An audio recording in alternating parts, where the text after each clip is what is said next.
வெகு நாட்கள் கழித்து ஊரிலிருந்து தனது காதலியை சர்ப்ரைஸாக சந்திக்க ஆவலுடன் சென்றான் ஜேம்ஸ். வழியில் பிளவர் ஷாப்புக்கு போய் பூங்கொத்தை வாங்கி சென்றான். வழியில் உள்ள ரெஸ்டாரண்ட் அருகில் தனது காதலி பைக் இருப்பதைக் கண்டு உள்ளே சென்று பார்த்தான். அங்கு அவன் கண்ட காட்சியை பார்த்து சற்று திகைத்து போனான். உடனே எதுவும் பேசாமல் வெளியே வந்தான். சிறிது நேரம் யோசித்துவிட்டு அவளுக்கு போன் செய்தான். அவள் போனை எடுத்து ஜேம்ஸ் ஊருக்கு வந்தது தெரியாமல் அவள் வீட்டில் இருக்கிறேன் என்று பொய் சொன்னாள். இதை கேட்டதும் அவன் சோகமாக திரும்பி சென்றான். இவனது நண்பர்கள் என்ன ஆச்சு என்று கேட்டதற்கு பதில் கூறாமல் அமைதியாக சென்றான். மழை பெய்ய ஆரம்பித்தது. சோகமாக நடந்து சென்றான். வீட்டிற்கு வந்த ஜன்னல் அருகில் உட்கார்ந்து யோசித்துக் கொண்டிருந்தான். அதை நினைக்கையில் அவனுக்கு கோபம் தலைக்கேறி ஜன்னல் கண்ணாடியை உடைத்தான். அடுத்து நேற்று நடந்த யோசித்துக் கொண்டே ஜேம்ஸ் சோகமாக நடந்து கொண்டிருந்தான். திடீரென்று அனு ஜேம்ஸ் சந்தித்தாள்.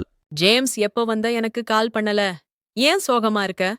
நான் நேற்று வந்தேன் பேபி என்று ஜேம்ஸ் சொன்னான். பின் எதுவும் பேசாமல் அமைதியாக சென்று விட்டான். அனுவுக்கு எதுவும் புரியவில்லை. குழப்பத்தில் நடந்து சென்றாள்.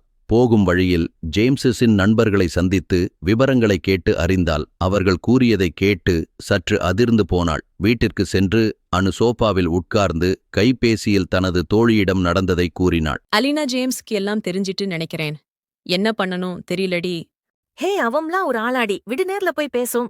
அவர்கள் இருவரும் ஜேம்ஸை சந்திக்க வந்தனர். ஜேம்ஸ் அவளிடம் சண்டை போட்டான். அனுவும் சண்டை போட்டாள். அனு எந்த காரணத்தையும் சரியாக கூறவில்லை. ஜேம்ஸ் அங்கிருந்து கிளம்பி சென்று வீட்டில் அமர்ந்து நினைவுகளை நினைத்து மது அருந்தினான். அனு அப்படி என்ன செய்திருப்பாள்? ஜேம்ஸ் கோபப்பட காரணம் என்ன?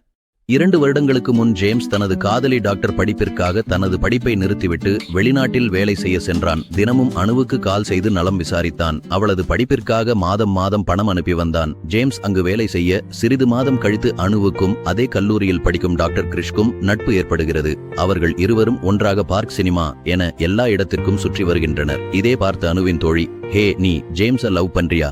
இல்லை கிரிஷா, என்னடின்னு அனு கேட்க, அனு எனக்கு தெரியலடி பதில் சொல்ல. அனுவின் தோழி, அதற்கு ஹே, ஜேம்ஸ விட்டு தள்ளு, அவனும் படிக்காதவன். கிரிஷா பாரு, நல்ல அழகா இருக்கா, அவனும் டாக்டர். பின்ன என்னடின்னு தோழி சொல்ல, அனுவும் சிறிது நேரம் யோசித்து, ஆமாடி, நீ சொல்வதும் சரிதான்னு சொல்லிவிட்டு அவளின் தோழி சொன்னால் ஜேம்ஸ் வரும் வரை இது அவனுக்கு தெரியக்கூடாது என்று கூறினாள்.